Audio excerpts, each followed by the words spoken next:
নমস্কার। আজকে আমার পরিবেশনা কবি ভবানী প্রসাদ মজুমদারের লেখা কবিতা হাসি কান্না ফিরে পান্না।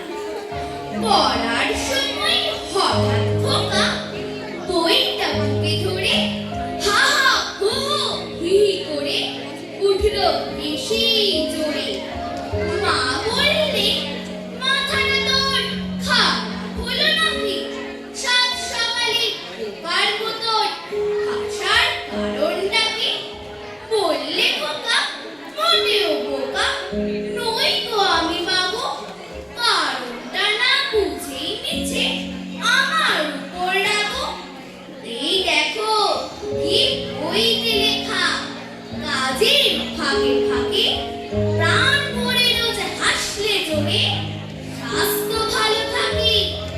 পাশের ঘরে হঠাৎ কুকু দু চার পাতা পড়ে বিউ বিউ বিউ বিউ বিউ বিউ উঠল কেঁদেই জোরে। বাবা বললে, হায় হায় হায়, তোর কি হলো আবার? লাগলে খিদে, আয় খাবি আয়, তৈরি আছে খাবার।